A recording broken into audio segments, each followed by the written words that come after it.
Sandra. Welcome to another episode of Asexualise, My Asexual Life. This is a place to be for education about asexuality, all things asexual. I share my asexual life journey in order to help you and yours. So don't forget to subscribe and hit that bell icon right here, right now. So welcome to Movie Monday. I've decided that on Mondays I'm going to do movie reviews. I'm quite well known for doing no sex movie reviews as I'm a sex repulsed asexual.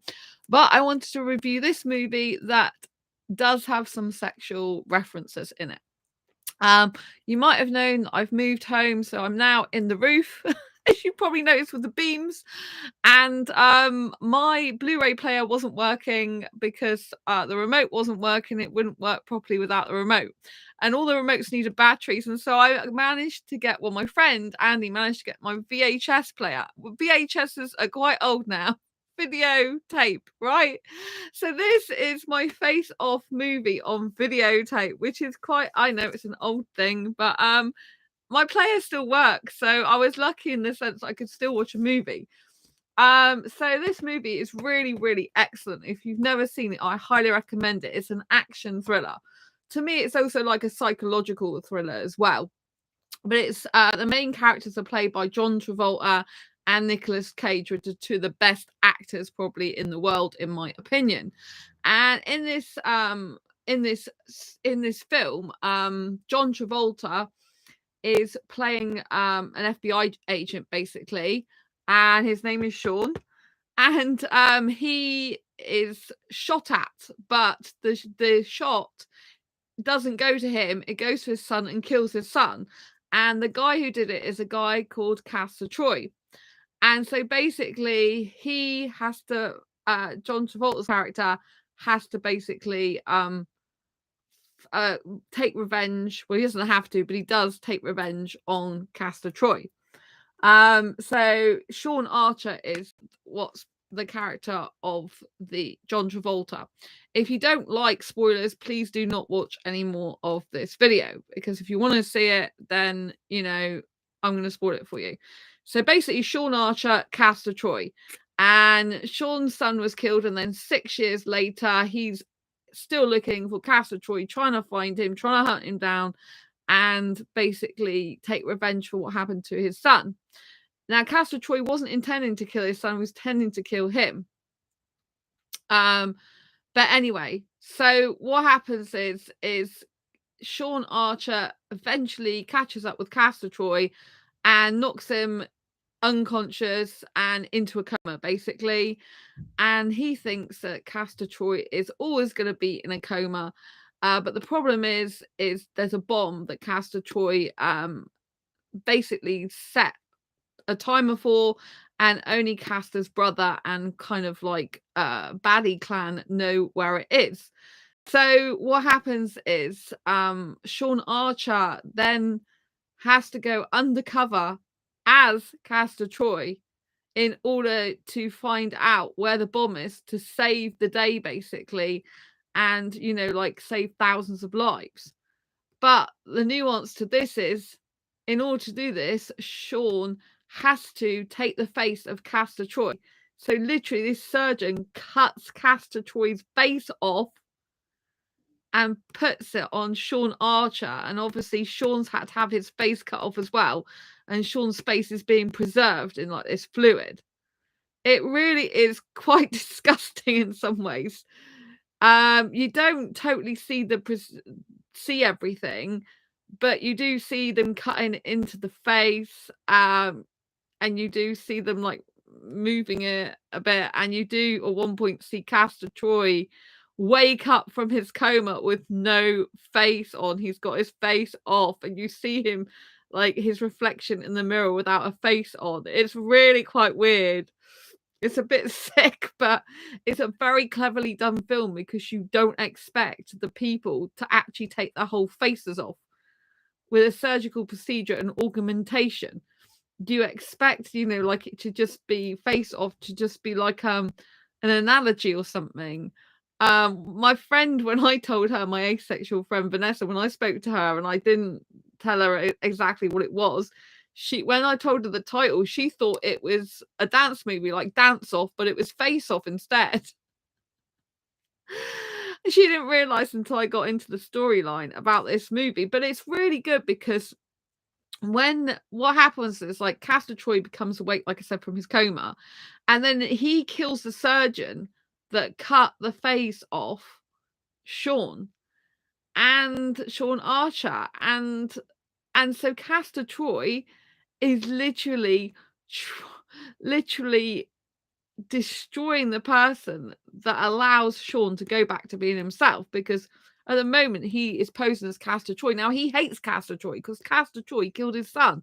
And as he's posing as him and he's got his face on him, Sean Archer, you can imagine, is going through such trauma because he's like thinking, oh my God, I'm having to wear the face of the guy that killed my son, the guy I've been after for years, the guy I want to kill, the guy I hate, and he's going around wearing this face and he's having to behave like him because he's gone undercover in prison to try and win the affection, if you like, of Castor's brother in order to find out where this bomb is. And so what happens when Castor Troy wakes up from his coma is that he kills the surgeon so that Sean Archer can't get his face back. And then Castor Troy takes on Sean Archer's face. So they basically swapped faces and they swapped identities. And so Sean Archer has had to become like Castor Troy and has had to like beat people up in prison, make out he's a real bad guy and everything. But when he finds out that Castor Troy has killed the surgeon that took his face, and not before putting it on Castor Troy, he realizes he's lost his identity, he's lost his wife, he's lost his daughter, because Castor Troy is now pretending to be him. And he is living as him. And he tells his brother in prison that Sean Archer isn't really Sean Archer. He's Sean Archer. And he's posing as Castor Troy. So what I mean to say, I might have got that bit wrong. Even I'm getting these mixed up now. So basically, Castor Troy is posing as Sean Archer, but Castor Troy phones his brother in prison, or gets his brother in prison out, and says that Sean Archer is basically posing as him, Castor Troy. So he isn't who his brother thinks he is. He isn't Castor Troy, he's Sean Archer. But he's going legitimate and being straight, pretending he's Sean Archer, when really he is Castor Troy. So it gets quite confusing when you're talking about it. I think I mixed up before. I said that he's not really Sean Archer. He is really Sean Archer, but he's actually disguised as Castor Troy when he's in prison. And but at the end, basically what happens is there's this huge like fight between them both, and the daughter and the mother come in, and the daughter doesn't know who the real Castor Troy is and who the real Sean Archer is. And so they both like, I'm the real person. They're like, no, I'm the real person. And she doesn't know who to save and who to hurt, basically, and try and kill. And so it's just this like really, really intense action drama thriller. I'd say some psychological thriller on there. It's quite interesting as well because they have done a bit of a psychological twist in the sense that they've changed them, swapped them over a bit. So Sean Archer has had to become more horrible person and has had to understand Castor Troy's world, and Sean is actually sensitive to Castor's ex-girlfriend, and Sean keeps Castor's ex-girlfriend's son safe because it's actually Castor Troy's son, but Castor didn't know he had a son. She told Sean Archer, while Sean Archer's posing as Castor Troy, that it's his son. And so he builds up a little bit of a bond with this boy, because it reminds him of his own son. And then Castor Troy, in the meantime, he actually disarms a bomb as posing as Sean Archer to become a hero. And Sean Archer doesn't usually get on with his daughter because his daughter's quite rebellious. But because Castor Troy's really rebellious, when he's posing as Sean Archer, he literally has more in common with the daughter than Sean himself did. And he actually can talk to the daughter more on her level. And he actually saves her from being raped. Yet Castor Troy is not a good guy. Castor Troy actually has loads of sex with loads of women and even like rapes them. as far as I understand, he has sex with multiple women and stuff like that. So Castor Troy's a really bad guy, yet he helps Sean Archer's daughter to stick up for herself more, and he gives her a knife and tells her next time, because he pulls the boyfriend out the car and basically throws him and hits him, I think, and he says, don't say sorry to her. So he actually sticks up for Sean's daughter, and then gives Sean's daughter a knife as he poses as Sean Archer, and says, if any guy tries to do that again, you get this knife, you stab it in the leg. And that's his downfall in the end, because she does that to him. But she doesn't know which one to do it to, whether it's Castor Troy or whether it's her dad, Sean Archer, because they swapped identities. So it's really, really cool. I think it's good the way they have done a bit of a different side to the character when the character's swapped. And it's kind of really interesting. And Sean Archer's wife is writing in a diary about a fact of sex. So there is talk about sex in there, the fact she hasn't made love in a while. And then Castor Troy, likes doing that because he loves sex and stuff. But it's awful for his wife, because when his wife finds out who Sean really is, and that he's posing as Castor Troy, and that they've basically destroyed all the evidence that he was, that he was Sean. Luckily, Sean's wife is a person who works at the hospital, and they didn't get the same blood type. They have different blood types, so he's able to prove his identity to his wife. So his wife ends up knowing who the real Sean Archer is, but no one else does, basically. And so it's a very, very clever film. Like I said, there are some sex references in it. So, if you're really, really sex repulsed and hate any references whatsoever, and hate guys who are really into sex, you might not like this film. But the film isn't about sex. It's just that Castor Troy is not a good character, and they portray him having sex with women, and they, and stuff like that. There are drugs in it at one point as well. So it is a certificate 18. This, it's not the, not a cozy film, if you know what I mean. But it's really good movie. I did like it a lot. It's a thriller. I find it really fascinating the way they've sorted the characters. The John Travolta and Nicolas Cage, their acting is exemplary in this. It's one of the most amazing films I've ever seen with both of them in it, because they are really such good characters. I mean, literally, they are playing the opposites of each other. They take on each other's identities, but they play it so well. So when Sean Archer takes on Castor Troy identity, you can see Sean's actual internal struggles on his facial expressions as he tries to be like an evil Castor Troy, if you know what I mean, when really he's a pure soul and a really good guy. And then Castor Troy tries to be more like a model citizen when he's posing as Sean Archer. But yet he's really kind of feeling sick at the thought of being too friendly and kind and nicey, yet is bored with it. So it's kind of really interesting how the characters, they change identities, and you really feel that through the people who play them, the actors.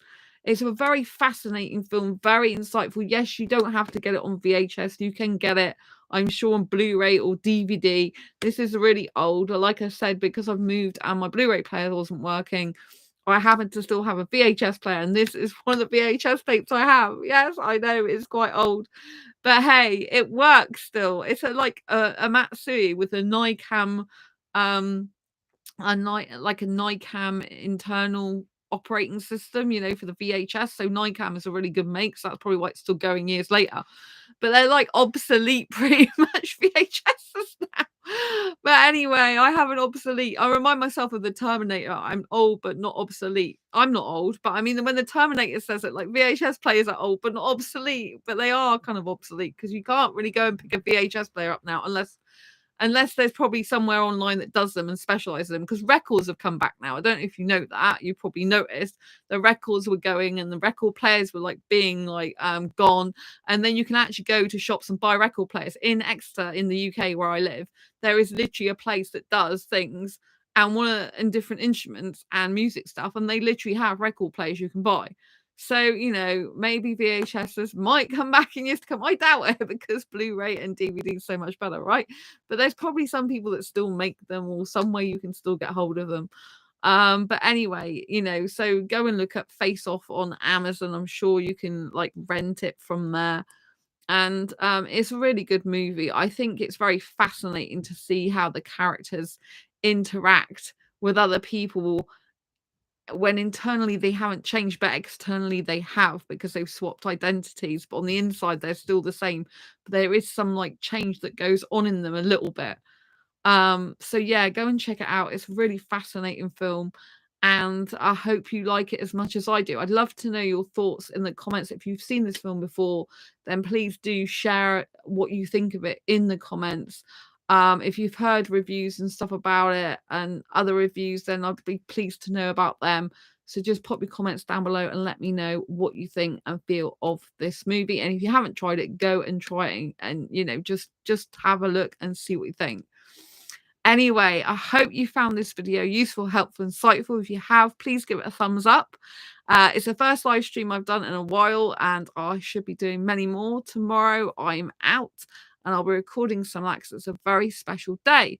So I'll see you soon next for your live stream. Take care, and I love you lots. See you soon, and subscribe and hit the bell icon so you never, ever, ever miss an episode. Bye. Lots of love. Mwah.